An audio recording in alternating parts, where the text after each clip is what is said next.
Milk ಶೇಕ್ನ ಕುಡಿಯೋದ್ರಿಂದ ದಿನವಿಡೀ ನಮ್ಮ ದೇಹನ ತುಂಬಾ ಶಕ್ತಿಯುತವಾಗಿಡುತ್ತೆ. ಅದಲ್ಲದೆ ಡಯಟ್ಗೂ ಕೂಡ ತುಂಬಾ ಒಳ್ಳೆಯ ಮಿಲ್ಕ್ ಶೇಕ್ ಅಂತಲೇ ಹೇಳ್ಬೋದು. ನಮಸ್ತೆ, ಕನ್ನಡತಿ ಪಾಕಶಾಲೆಗೆ ಸ್ವಾಗತ. ಇವತ್ತಿನ recipe dry fruit milk shake. ಈ ರೀತಿ ಒಮ್ಮೆ ಮಿಲ್ಕ್ ಶೇಕ್ನ ಮಾಡಿ ಕುಡಿದು ನೋಡಿ, ದಿನವಿಡೀ ದೇಹ ಶಕ್ತಿಯುತವಾಗಿರುತ್ತೆ.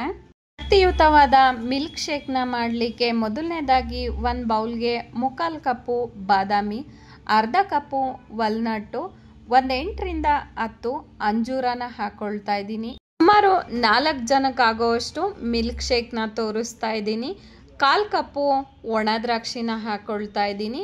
8ರಿಂದ 10 ಒಣ ಖರ್ಜೂರನ ಬೀಜನ ತೆಗೆದು ಹಾಕೊಂಡಿದ್ದೀನಿ. ಸ್ವಲ್ಪ ಕಪ್ಪು ದ್ರಾಕ್ಷಿನೂ ಕೂಡ ಇತ್ತು, ಒಂದು 3-4 ಸ್ಪೂನ್ ಅಷ್ಟಿದೆ, ಹಾಕೊಂಡಿದ್ದೀನಿ. ಒಂದ್ಸರಿ ನೀರಿಂದ ಚೆನ್ನಾಗಿ ತೊಳ್ಕೊಂಬಿಡೋಣ. ನೆನೆದ ನಂತರ ನೀರು ಸಮೇತ ಹಾಕೋದ್ರಿಂದ ಮೊದಲೇ ಒಂದ್ಸರಿ ಈ ರೀತಿ ತೊಳ್ಕೊಂಡ್ರೆ ಒಳ್ಳೆಯದು. ಡ್ರೈ ಫ್ರೂಟ್ಸ್ಗಳ ಮೇಲೆ ತುಂಬಾ ಧೂಳು ಅಂಟ್ಕೊಂಡಿರುತ್ತೆ ಅಲ್ವಾ, ಒಂದ್ಸರಿ ಈ ರೀತಿ ತೊಳ್ಕೊಂಡ್ರೆ ನಂತರ ನೀರು ಸಮೇತನೇ ನಾವು ಮಿಲ್ಕ್ ಶೇಕ್ನ ಮಾಡ್ಕೊಳ್ಬೋದು. ನಾನು ಇದಕ್ಕೆ ನೆನೆಲಿಕ್ಕೆ ತಕ್ಕಷ್ಟು ಮಾತ್ರನೇ ನೀರನ್ನು ಹಾಕ್ಕೊಳ್ತಾ ಇದ್ದೀನಿ. ಅತಿಯಾಗಿ ನೀರನ್ನು ಹಾಕೋದು ಬೇಡ. ನೀರು ಸಮೇತನ ಹಾಕೋದ್ರಿಂದ ನಾವು ಹಾಲನ್ನು ಕೂಡ ಸೇರಿಸ್ಕೊಳ್ಬೇಕಾಗತ್ತೆ. ನೀರು ಹಾಕಿ ಮಾಡಿದ್ರೆ ಅಷ್ಟು ರುಚಿಯಾಗಿರೋದಿಲ್ಲ ಅಲ್ವಾ.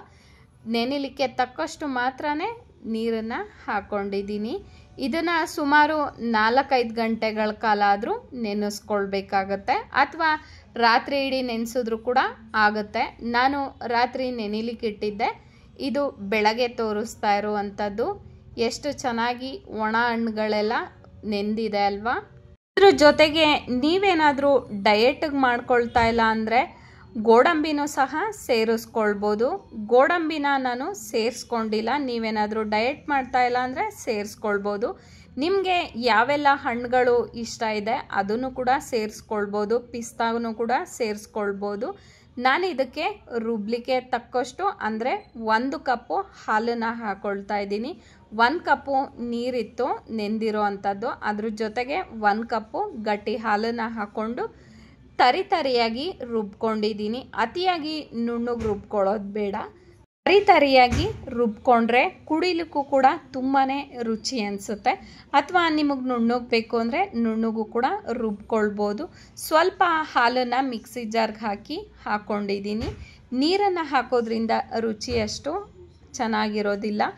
1 ನಿಂಬೆಹಣ್ಣಿನ ಗಾತ್ರದ ಕಲ್ ಸಕ್ಕರೆನ ಪುಡಿ ಮಾಡಿ ಹಾಕ್ಕೊಳ್ತಾ ಇದ್ದೀನಿ. ಕಲ್ ಸಕ್ಕರೆನ ರುಬ್ಬುವಾಗ ಹಾಕೋದ್ಕಿಂತ ಈ ರೀತಿ ರುಬ್ಬಿದ ನಂತರ ಮೇಲಿಂದ 4 ಸ್ಪೂನ್ ಹಾಕಿದ್ರೆ ರುಚಿ ತುಂಬಾ ಚೆನ್ನಾಗಿರುತ್ತೆ. ಅಥವಾ ಹಾಗೆ ಕುಡಿತೀವಿ ಅನಿಸಿದ್ರೆ ಹಾಗೇನೂ ಕೂಡ ಕುಡಿಬೋದು. ಸಿಹಿ ಕಮ್ಮಿ ಅನಿಸಿದ್ರೆ ಮಾತ್ರನೇ ಕಲ್ ಸಕ್ಕರೆನ ಹಾಕ್ಕೊಳ್ಬೋದು. 2-3 ಸ್ಪೂನಷ್ಟು ಜೇನುತುಪ್ಪನೂ ಕೂಡ ಹಾಕ್ಕೊಳ್ತಾ ಇದ್ದೀನಿ. ಮಿಲ್ಕ್ ಶೇಕ್ಗೆ ಜೇನುತುಪ್ಪ ತುಂಬಾ ಒಳ್ಳೆ ರುಚಿ ಕೊಡುತ್ತೆ ಅಂತಲೇ ಹೇಳ್ಬೋದು. ನಾನು ಸ್ವಲ್ಪ ಗಟ್ಟಿಯಾಗೆ ರುಬ್ಕೊಂಡಿದ್ದೀನಿ. ನಿಮಗೇನಾದರೂ ಇನ್ನೂ ತೆಳುವಾಗಿ ಇಷ್ಟ ಆದರೆ ತೆಳುವಾಗೂ ಕೂಡ ಮಾಡ್ಕೊಳ್ಬೋದು.